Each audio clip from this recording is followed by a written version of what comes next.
Well, hello, and welcome back to Read Becca.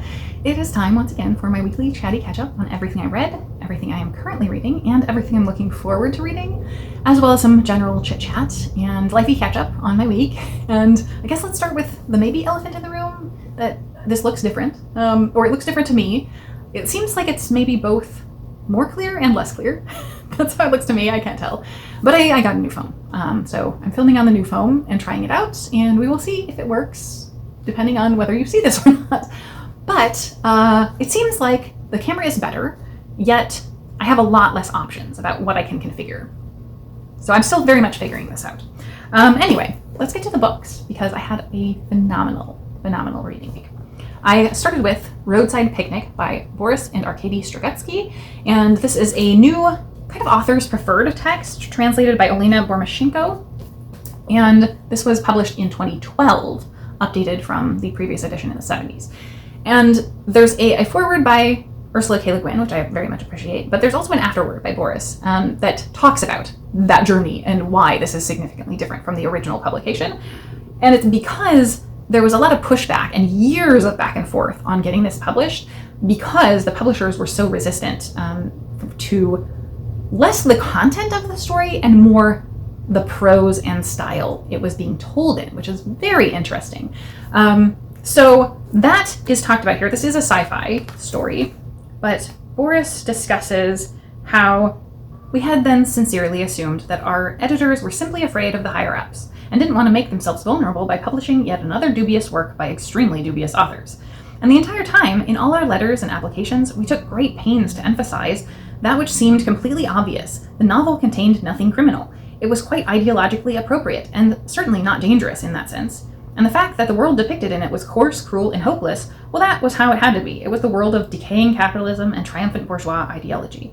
It didn't even cross our minds that the issue had nothing to do with ideology. They, those quintessential bloody fools, actually did think this way, that language must be colorless, smooth, and glossy as possible, and certainly shouldn't be at all coarse, that science fiction necessarily has to be fantastic, and on no account should have anything to do with crude, observable, and brutal reality, that the reader must, in general, be protected from reality. Let him live by daydreams, reveries, and beautiful incorporeal ideas. The heroes of the novel shouldn't walk, they should advance, not talk, but utter, on no account yell, but only exclaim. This was a certain peculiar aesthetic, a reasonably self-contained notion of literature in general, and of science fiction in particular, a peculiar worldview, if you like. One that's rather widespread, by the way, and relatively harmless, but only under the condition that the holder of this worldview isn't given the chance to influence the literary process. I loved hearing his thoughts. So what this actually is, it being a science fiction novel that's about people's lives and the unintended impacts on people's lives of a first contact, but not a dramatic big first contact. It's one where they're left wondering, because the title of this, The Roadside Picnic, refers to kind of a humorous way they perceive this lack of first contact, that aliens came to Earth, but they never contacted anyone. They just stopped by for a roadside picnic. They pulled off on their way somewhere else and left behind remnants. And so the people are left wondering. In this book, we have four parts, each of them a couple years separated, and 3 of those 4 are in the same character's perspective over time. And that guy, Red, is a stalker. And a stalker is sort of a scavenger that goes into these zones that the aliens left behind and scavenges alien items that can be sold on the black market and used. And he's not a very likable guy, at least to me. He's very military. He looks down on the scientists and the eggheads, technologists that are actually doing the work with the items he's scavenging, and he really views himself as superior for going out and doing the thing, going into the zones. But it's very dangerous, this work, because these zones are left behind not quite behaving scientifically correct. They're changed fundamentally. There are lots of things that are problems there that you wouldn't expect, that are very dangerous.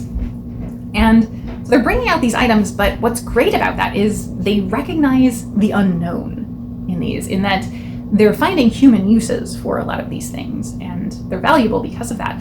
But everyone seems to know that they're not using these things for whatever the aliens likely use them for. They will never know, potentially, what the intended use of these things is, and why the aliens just discarded them and left them behind. But they're also powering forward advances in science and technology in the world just by having access to them. And so that chasm of unknown and the primitive sense of humanity compared to the alien technology is really fascinating. But I think my favorite part of this was actually the third part, which is from a different perspective than Red, the Stalker. And that guy is he's an engineer, so he's a little bit more on the nerdy side, but he's also sort of a sales guy, it seems, and is representing and is wrangling stalkers and trying to keep them from disrupting trade and the importance of this technology. So in his section, we have a lot of philosophical discussions, and that's where we get the discussion of the title and what it means. And I enjoyed those so much because I think those are much more thinking about our place in the world, or in the wider universe, and what it means when we perceive intelligences or how we are perceived as an intelligence, about thinking of other minds and higher or lower thought, I guess. So I liked that aspect. I didn't really enjoy being with Red as a character, but I enjoyed his sections as well. In fact, people have told me so much that I'm gonna really enjoy this, that this has been on my TBR previously because it's one of my most recommended books personally. And so I did. I phenomenally loved this book and really, really enjoyed it. I thought it was fantastic. It also is held up as sort of a predecessor to Area X by Jeff Vandermeer, and that is like 100% you can see the connective tissue between this and Vandermeer's Area X series. Especially, I think, Authority, the character Control from that is very similar to Red in voice, in his attitude toward everything that's going on. Like, he's very much like Secret Service and military focused, doesn't really value the egghead. So you can really see the influence, I think, of this on Area X, and that's probably one of my favorite series. So yeah, and also I don't like that character, but I think he's a great character in Area X. Same deal here. I think Red is a great, fascinating character to be with, even though I don't really particularly like him. So this was wonderful. It's quite short. I loved both the foreword from Le Guin, who also kind of talks about the same things that Boris is talking about, and the ways that sci-fi helps us perceive reality and helps depict reality rather than helps us comment on reality from the side, rather than being something that is just fantastical and unbelievable. There's so much in here that is contemporary and human. So very much enjoyed that one. Then a reread that I also really enjoyed, and that was Harrow the Ninth. I immersively read this and really tabbed it up, and I'm not going to hold this because I ordered a very, very cheap reading copy to do the tabbing up, and got what I paid for in that it didn't have a dust jacket. So I will put the cover here because it's lovely. But this book is so baffling. I think I mentioned a couple of weeks ago that I had done a reread just listening to the audio because I had time. I was driving on a trip, and I already had the audio in from the library to do the immersive read, and I was like, we'll just start it. And so I did a complete listen of it, and then I immediately turned around and did a full top to bottom immersive read, which is audio and reading the print together. And I loved it. I loved it even more doing the immersive read, and literally was just sitting up late reading because I didn't want to stop. So that is a weird experience for me, but I was so into it. I was so enjoying it. This series is very strange though. Book one, we are with a different character than this particular book. So we've changed perspectives in many ways. And in this character, we're getting things before, during, and after the previous book. But now, because we have this different perspective, we're seeing a lot of things that we didn't see before. And we know a lot of things we didn't know before. But also, the character is unreliable. And so there are a lot of things that maybe don't make sense or are there for you to question because the character is not reliable. And not reliable for multiple different reasons, depending on which time you are in the story. So that's interesting. It's also not told linearly, so you're jumping around through this story and cobbling it together. So this was now my third read, two in 3 weeks. But what you're getting, I think, out of the reread is so much density, so much piecing together a puzzle. Because in the first read that I did of this, I think I maybe got 10%. I did not understand the shape of the story at all in this book. There were lots of things I liked. I enjoyed reading it. I really, really liked it. But I didn't understand what was happening at all. There were moments that I got information that was relevant to both the previous book and the next book. But on this reread, now finishing out the third read, I feel like I got the majority of it. I got maybe 60 to 70%. And there's just so much layered there that really giving it the attention, I think, and having the scope of having read all 3 books now, there is so much to pick out. Especially with the 3rd book, there's a character you're introduced to in this book that you then get a lot of backstory in the 3rd book for, and that makes so much more sense. So it is amazing to see how Tamsyn Muir has really layered this. She clearly had a lot of plotting and planning to make this work, and it's also just plain fun to read, despite the challenging and dense elements of it, the difficulty to pull out what the meaning and information is, but it's just such a fun time. It's very bombastic, and it's this weird sci-fi fantasy combo world where you're in space, but there's a gothic manor house and necromancy, and there's science and technology, but there's also magic, and lots of creepy bone magic everywhere you go. That's wonderful. So it's very vibey and fun. The characters are super snarky and in your face, and everyone is so distinct, especially on the audio. I would say Moira Quirk, the audio narrator, is always fantastic, but I think this series is like the series that she was made to narrate because it's so spot on for her narration. So, what else can I say about this? It's confusing. I did mention we are in a new perspective in multiple ways, and that is because we get multiple different types of POV. So there's a strong element of second person POV in this, which I'm a big sucker for meaningfully presented second person, and I feel that is this. So I just loved this reread.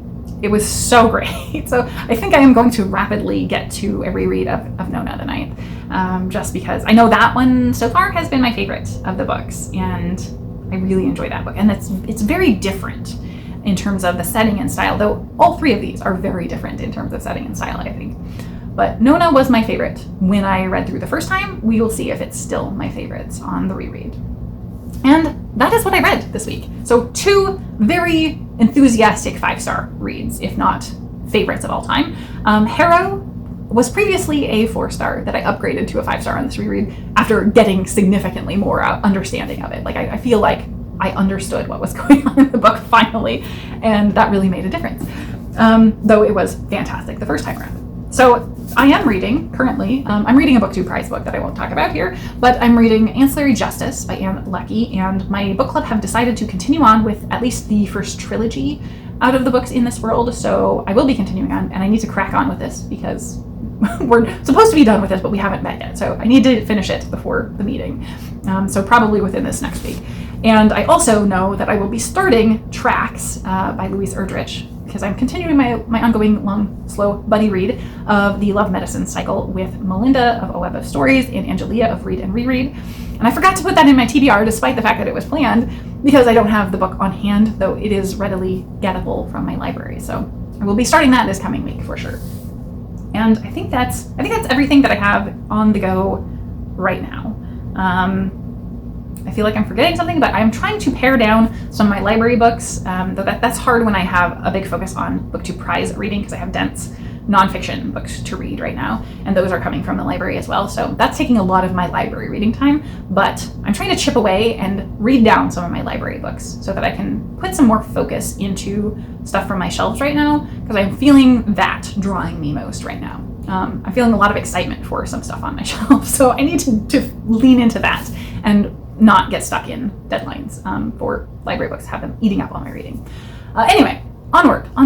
I watched 2 things. I finished watching 2 things. One of those was The Bear, season 5. I love this. This is a drama. It's got comedy and drama, but mostly drama, set in Chicago, surrounding a restaurant and of the family of this restaurant as well. And it's just such a great, big on character acting type of series. I've enjoyed every season, but this was the final season. And over the course of the 5 seasons, they've gotten some mixed response because they are doing the same thing. And I feel like it is so strong and they do it so well. That is not a complaint that I have. If it's working, keep doing the same thing. You don't need to make it fresh and change it every time. And so they've done that very well. This is more of the same. It feels like this was a more hopeful and less conflict-filled season. there is external conflict. I think mainly in that you get this right from the beginning. The entire season almost takes place over a single day. And that day is a big storm. So that's sort of the external drama and conflict creator rather than people being at each other's throats or anything. So I liked that. And I think that we got a lot of positive stuff that we haven't in the past, or we've seen building toward those things. And so I felt like this was just a nice end cap, really perfect, without feeling overly tidy. I don't think this would have worked if they had gone overly tidy for sure. So very much enjoyed that. I love this show. They did a series of a spin-off that I need to now go back and watch because I missed out on that. The other thing I watched was a rewatch of The Court Jester. This is an old Danny Kaye movie. It's so silly and fun and musical. It's one of my favorites, if not my favorite Danny Kaye, and probably one of my favorites of that era.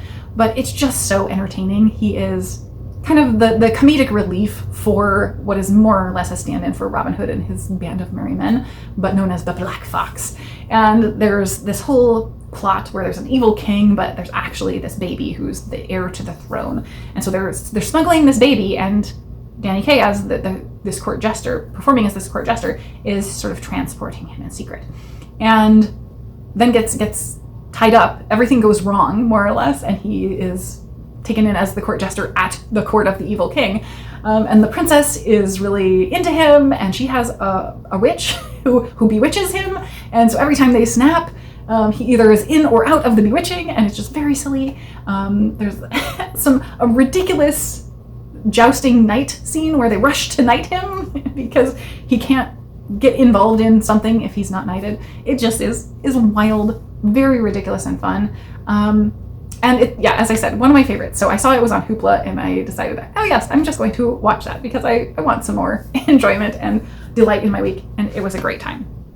So I think that's good on that. We're gonna have a detour though, despite the fact that this is already going longer than I had wanted it to. I was hoping this would be quick. I made the executive decision. No, I made a decision to play a bunch of game demos in June. So this is going to be all the game demos I played over June. Randomly was talking with my gaming group about the fact that a couple of us struggle with starting new games that we have on Steam, and we just rack them up. And so I have probably over 100 unplayed games. I'm somewhat conservative on that compared to others, but I just don't start new things. I get stuck in a rut of playing the same thing. And so I was like, I'm going to play demos of games and just try a bite of a bunch and try to get myself out of that loop. And so I did do that. Interestingly, Steam actually had an event where they were doing like Steam Next, I think it was called, where they were doing demos. And so I had this random like coincidence of good timing that started just after I was doing this demo project. But I wanted to quickly run through some of the things that I played. So I think I started with, well, let's start with the best. Let's start with the top. So the people that just want to hear about the best ones can jump to the next timestamp. So the best options, I had Feed the Forest. I really enjoyed this. It's kind of an idler, but it feels like you are more in control than typical. You are playing as a snail in a desert, and you have to plant greenery and harvest the fruits from the greenery, and then feed sort of a suspect, possibly monster, in the middle of the area. And it's really fun and really light and calming, I would say. I enjoyed it so much. It also has the idler elements that basically everything you're doing is creating a multiplier on things. So you're speeding up, you're creating a multiplier on your fruit value. You can get these little minion snails that go out and collect things for you and then come back to wherever you are as you're traveling around planting things. It just was very lovely and calming.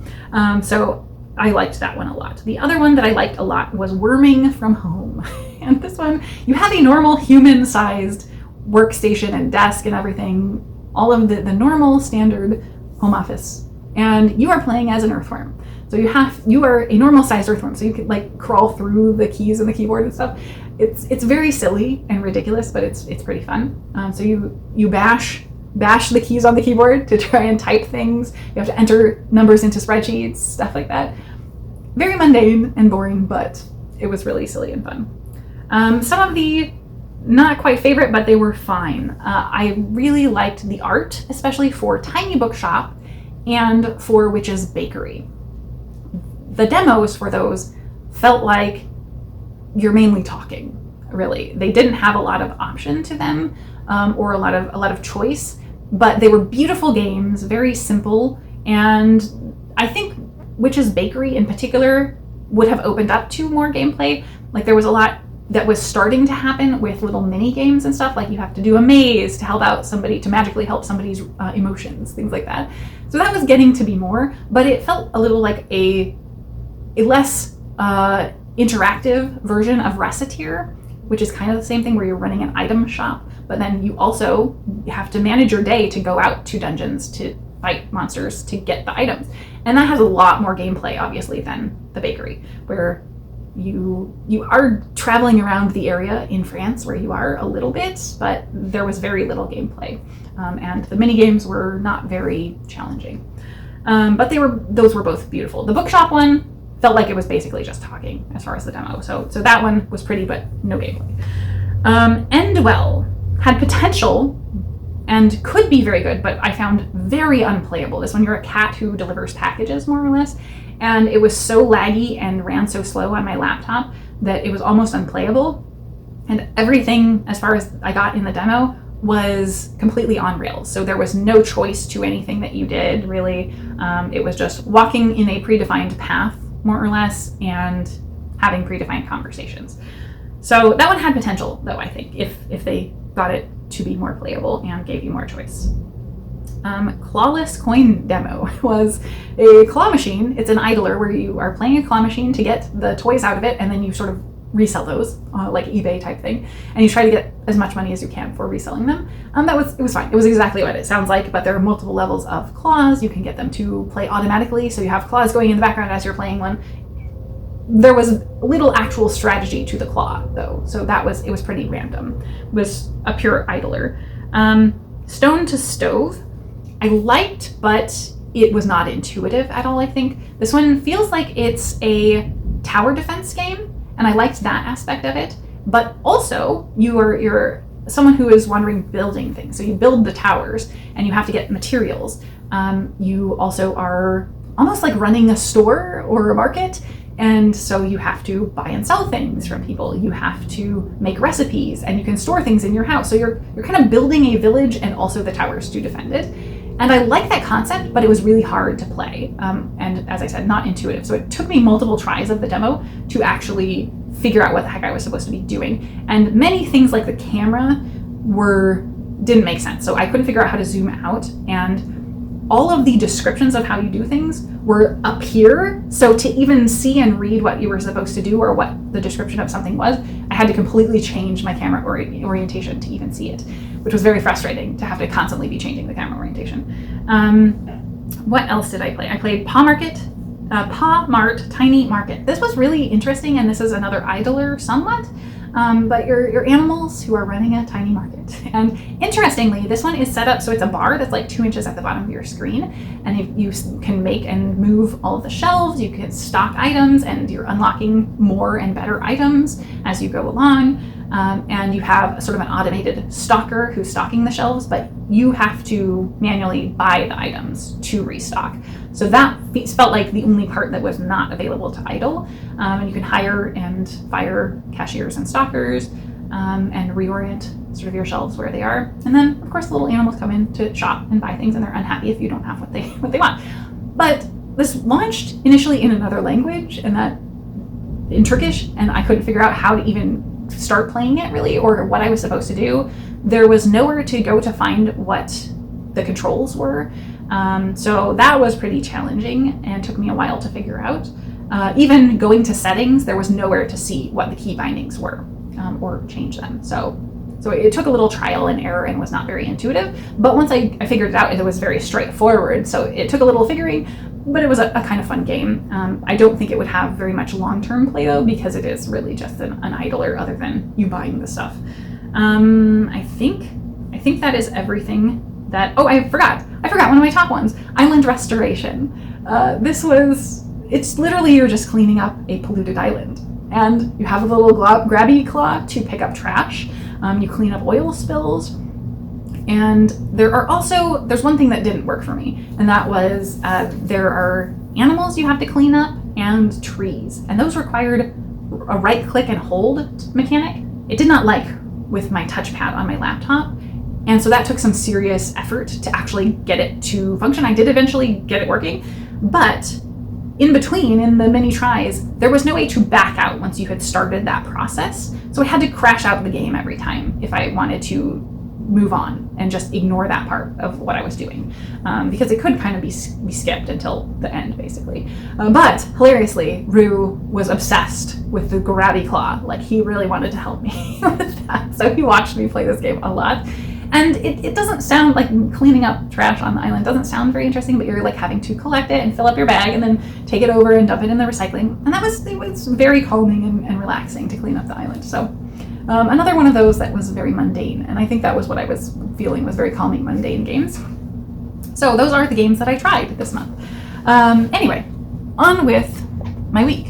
So I don't really have much to talk about because I mentioned last week, the cat, we had a very difficult medical situation, and she is thankfully doing immensely better. So the reason she was here was because of other medical issues that then got way worse, and then we thought she had a much worse medical situation. But it turns out, it seems like the initial medications we got her on, she has totally turned around and is still visibly like healing and getting better, but not feeling fully herself. But like, she health-wise is doing so much better. So now it seems she's healing from everything that had been going on since she's been with me, and that is great news, but it's been a lot.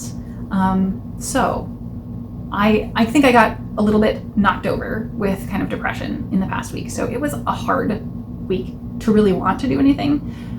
Complete contrast to my reading week being just so fantastic. I was not wanting to read, but everything I was reading was really good. So that was great. That helped. And I was leaning into just things that I really wanted to do. So not really anything exciting to talk about this week. And as you can probably tell, it's getting dark because it's about to storm here. So I will wind this down then. So let's quickly talk recommendations before I get swept away in a storm. I think I'm just going to go with one for this week, and that is from Allie over at A Genteel Black Hole.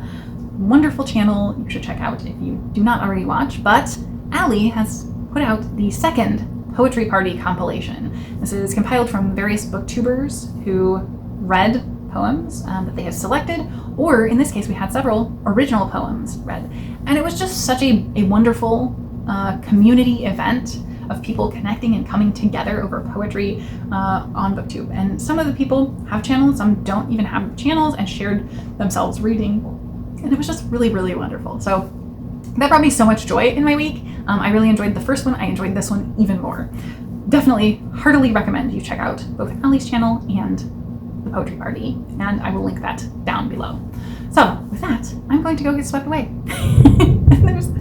There's the thunder, which potentially you can hear. I don't know what my camera is picking up sound-wise now. I hope you have a wonderful week in reading and in life, and thank you so very much for watching.